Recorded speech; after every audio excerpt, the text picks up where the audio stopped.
संगमरमर की चट्टानें हैं नर्मदा का प्यार, इस शहर में बसा है गौरी शंकर का प्यार। योगिनी भी 64 है, धुएं जैसा झरना, भेड़ा घाट की बोटिंग, रानी दुर्गावती का वार। ताल मिलाकर चलते हैं दोनों पत्थर बराबर, ऐसा ही अनोखा है जबलपुर का संसार। जनवरी 2021 में प्रसारित कौन बनेगा करोड़पति में अमिताभ बच्चन ने ग्वालियर की प्रोफेसर से पूछा था कि मध्य प्रदेश के जबलपुर शहर में किस गेम का इन्वेंशन हुआ था। तो हाँ, इस शहर में हुआ था the gentleman's polished game of snooker का इन्वेंशन। बात है 1875 की, जब ब्रिटिश आर्मी ऑफिसर्स मेस में सर नेविल चैम्बरलेन ने बिलियर्ड्स गेम को खेलते हुए स्नूकर का इन्वेंशन किया था। आज वो मेस नर्मदा क्लब के नाम से जाना जाता है। चंदेलों की बेटी थी, गोंडवाने की रानी थी, चंडी थी, रणचंडी थी, वह दुर्गावती भवानी थी। तो आइए मैं आपको एक ऐसी महान रानी जो अपने राज्य और धर्म की रक्षा के लिए अपना सर्वोच्च बलिदान देने वाली अद्वितीय साहस, शौर्य और पराक्रम की प्रतिभूति रानी दुर्गावती के किले को दिखाता हूँ। जब जब किसी राजपूत जिसने मुगलों से लोहा लिया है का नाम लिया जाता है तो सबसे पहले आता है महाराणा प्रताप का नाम। लेकिन उनसे पहले अगर किसी ने मुगलों के छक्के छुड़ाए थे तो वो थी छत्राणी रानी दुर्गावती।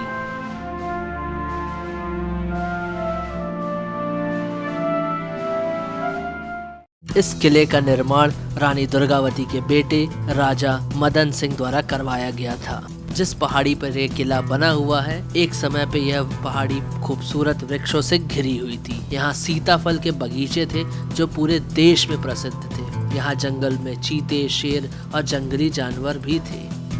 आज भी यह मदन महल किला जबलपुर के इतिहास को बयां करने के लिए खड़ा हुआ है।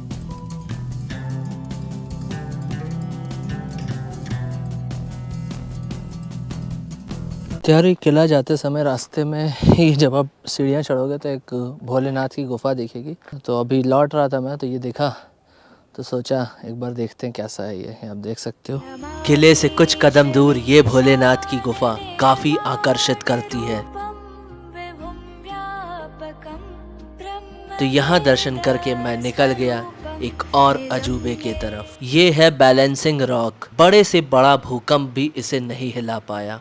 22 मई 1997 को आए भूकंप ने जबलपुर में भारी तबाही मचाई थी, लेकिन इस पत्थर को उस भूकंप ने भी नहीं हिला पाया। ये बैलेंसिंग रॉक लोगों के लिए एक रहस्य बना हुआ है। ये पत्थर बस 6 स्क्वायर इंच से दूसरे पे टिका हुआ है। अद्भुत बैलेंसिंग रॉक के दीदार के बाद हम निकल गए सुकून की तलाश में। तो अगर सुकून चाहिए तो रास्ते तो तय करने पड़ेंगे। तो इन्हीं रास्ते पे चलते हुए मैं आगे बढ़ता रहा। फिर गाड़ी को खड़ी करके पैरों को कष्ट दिया और पहुंच गया सुकून के घाट पे, जिसे आप ग्वारी घाट के नाम से जानते हैं। वहां का नज़ारा कुछ ऐसा था, जिस प्रकार आकाश में रंगीन पंछी गोते लगाते हैं, बस वैसे ही नर्मदा नदी में दुल्हन की तरह सजी नाव मानो शर्माते हुए चल रही थी। इस घाट पे आकर मन एकदम शांत हो गया था और दिल बस यही कह रहा था, नदी का किनारा, डूबता सूरज, आंखों में ये नज़ारे और एक कुल्हड़ चाय, और क्या ही चाहिए। फिर इन किनारों से आगे बढ़कर सोचा कि इतनी खूबसूरत से दिखने वाली नाव में बैठकर चंद लम्हे तो गुजारने ही चाहिए।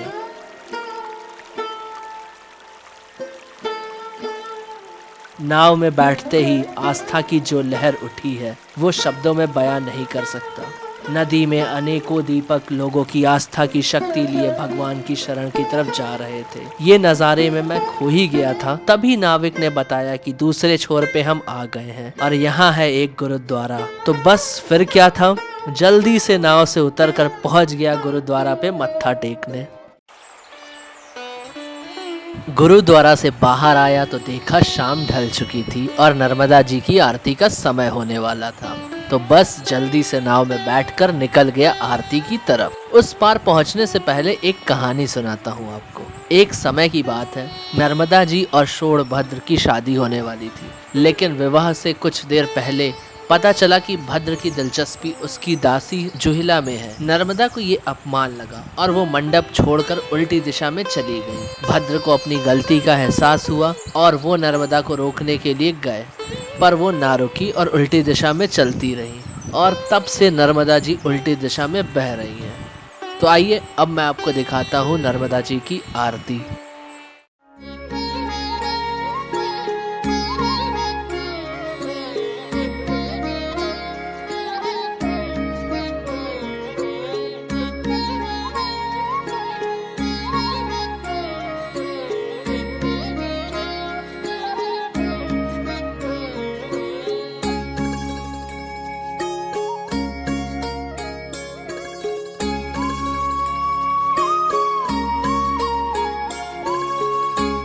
आरती का आनंद लेने के बाद मैं पहुंच गया कचनार सिटी। जबलपुर के सिटी सेंटर से लगभग 5 से 6 किलोमीटर की दूरी पर ये खूबसूरत शिव मंदिर है। यहाँ है 76 फीट ऊंची भगवान शिव की प्रतिमा और उसके नीचे गुफा में आप 12 ज्योतिर्लिंग का दर्शन कर सकते हैं। तो आइए चलते हैं और देखते हैं मध्य प्रदेश की महादेव की सबसे ऊंची भव्य प्रतिमा।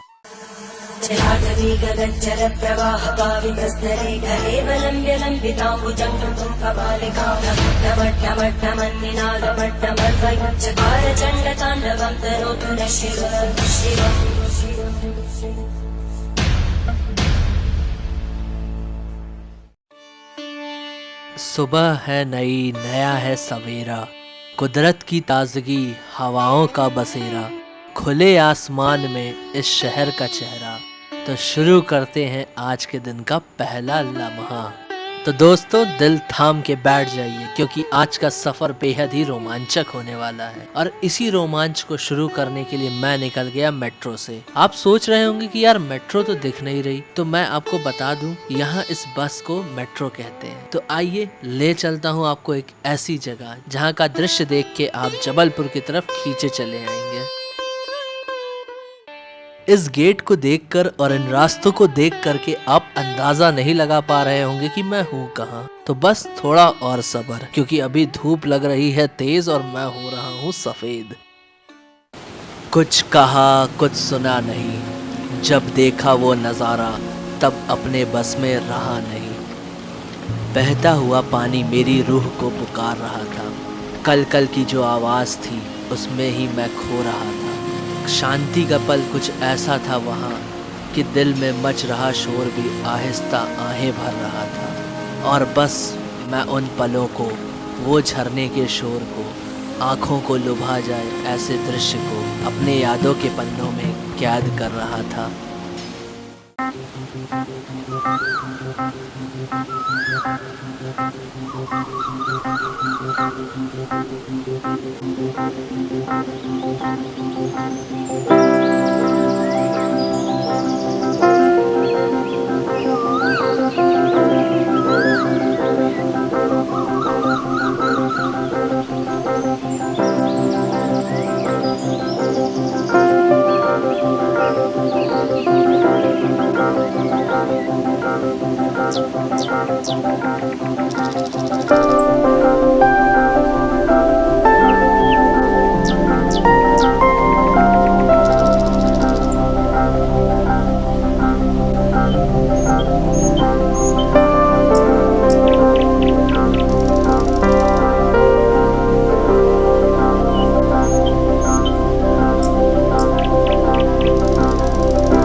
इस धुआंधार की दूध जैसी धारा को अपनी आंखों में कैद करके और इसकी जादुई धुन को अपने मन में बसाकर मैं निकल गया जबलपुर के एक प्राचीन मंदिर के तरफ। लोगों से पूछा तो पता चला कि वो मंदिर कुछ ही दूर पर ही है, तो बस अपने पैरों के सहारे चल दिया उस तरफ। लगभग 1 किलोमीटर चला ही था तभी एक खूबसूरत से पत्थर पे मंदिर का नाम लिखा हुआ दिखा, जिसे देखकर मुझे लगा मंदिर आ गया है। पर दूसरे ही पल मेरी नजर सीढ़ियों पे पड़ी तो पता चला अभी लगभग 100 सीढ़ियां चढ़ के देवी के दर्शन होंगे। माँ नर्मदा की गोद में बसे मध्य प्रदेश की संस्कार धानी जबलपुर में कई ऐसे मंदिर हैं जिनके इतिहास की गणना करना बहुत कठिन है।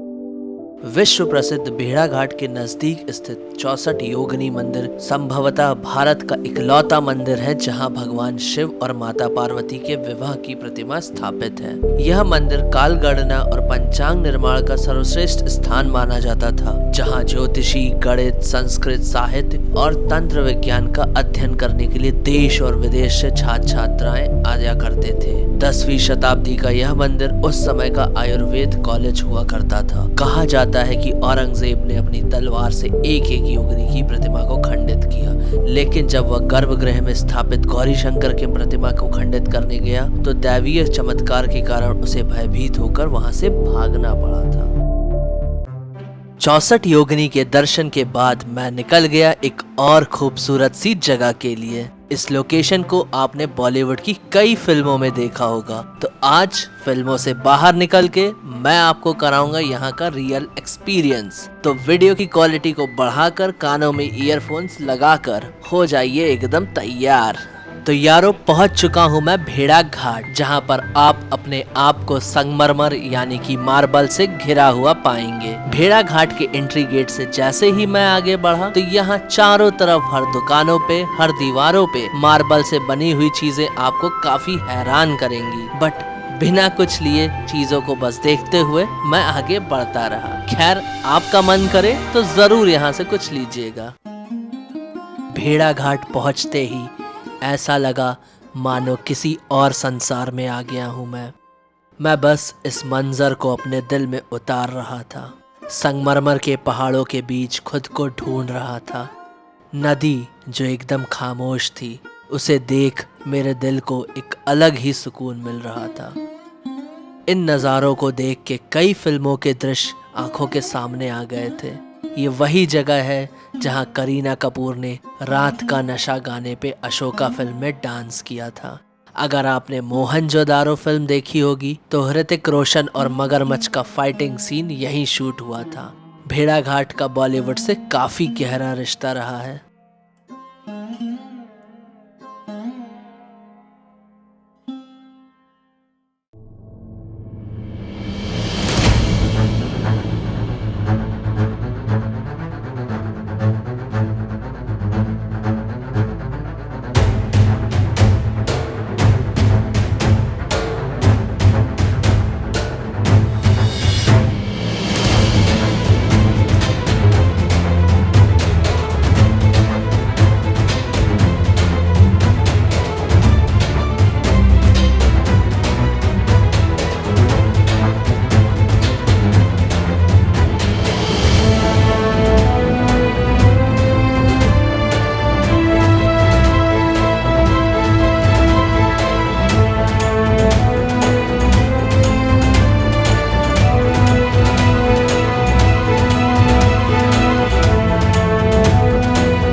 इन हसीन दृश्य को देख दिल खुश हो गया था।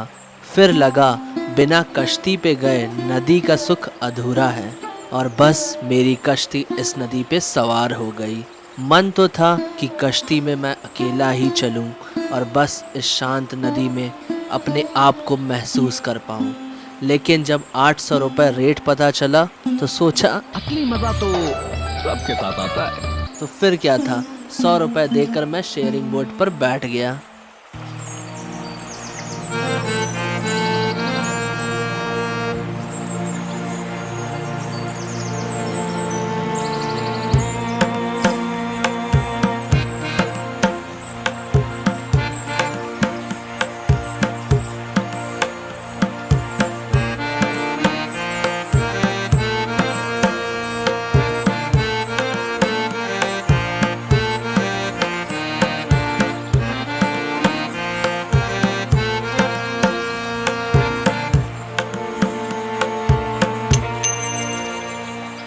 जैसे ही ये बोट राइड शुरू हुई, मुझे पता चला कि इस राइड के साथ जो कमेंट्री होने वाली है वो आपको पूरी राइड पे हंसाती रहेगी।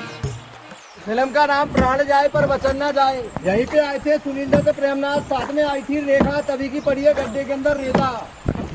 सुनील दत्त ने प्रेमनाथ को उठा के फेंका, मारते मारते गड्ढा सुनील दत्त ने प्रेमनाथ के तोड़ दिए पूरे हड्डा। देखिए हो चुका कितना भारी गड्ढा।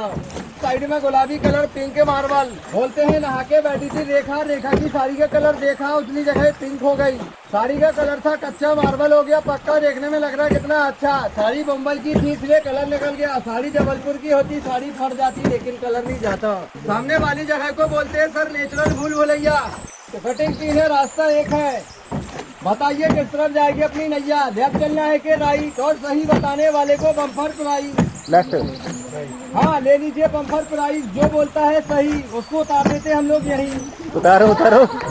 सामने में देखिए आप लोग ऊंची पहाड़ी, सेकंड मूवी दर्शाया था जल जला पिक्चर, कलाकार धर्मेंद्र शत्रुघ्न सिन्हा वहीं से जंप लगाते हैं, लेकिन वो जंप नहीं लगाते, उनके डबिंग फेंके जाते। वो जंप लगाएंगे दोबारा फिल्मों में नजर नहीं आएंगे, क्योंकि पानी में गहराई है 350 फीट। फिर बोलते ना 350, और जिसको विश्वास नहीं तो घुस के देखे हीरो, 3 दिन के बाद वो भी 00।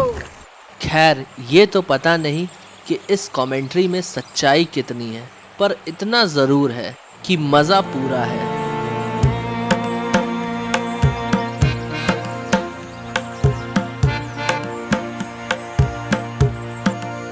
खूबसूरत सी बोटिंग राइड एंजॉय करने के बाद मैं निकल गया डुमना नेचर रिजर्व की तरफ, जहां जाने का रास्ता बेहद शानदार था। ऐसा लग रहा था कि पूरा रास्ता ही नेचर रिजर्व ही है। अगर आप प्रकृति प्रेमी हैं और कुछ पल प्रकृति की गोद में बिताना चाहते हैं तो डुमना नेचर रिजर्व आपके लिए ही है। 50 रुपए का टिकट लेकर मैं चल दिया नेचर वॉक में। चारों तरफ हरियाली और चिड़ियों की चहचहाट आपके मन को शांत कर देंगी, और कुछ दूर चलने के बाद आपको एक खूबसूरत सी झील दिखेगी जो इस जगह में 4 चांद लगा देती है।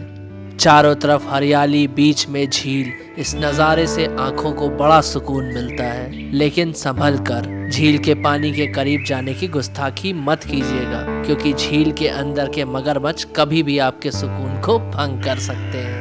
अगर आपकी किस्मत अच्छी रही तो मगरमच्छ के अलावा यहाँ और भी जानवर आपको देखने को मिल सकते हैं। खैर इतनी अच्छी किस्मत मेरी तो नहीं, तो मैंने मगरमच्छ से ही काम चलाकर इस रिजर्व में टॉय ट्रेन की राइड लेने निकल पड़ा। तो यारों पहुंच चुके हैं हम अपने प्लेटफॉर्म पे, और ले लिया है इस छोटी सी टॉय ट्रेन का छोटा सा 10 रुपए का टिकट, और चल दिया हूँ इस ट्रेन के सफ़र पे। जंगलों के बीच से होते हुए ट्रेन चल रही थी, जिसका एक्सपीरियंस काफ़ी अच्छा रहा।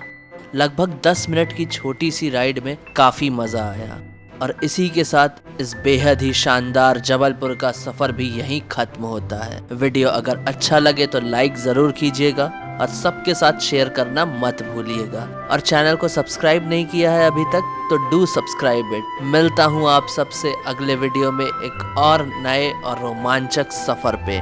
तब तक के लिए bye bye, take care, do follow me on Facebook and Instagram.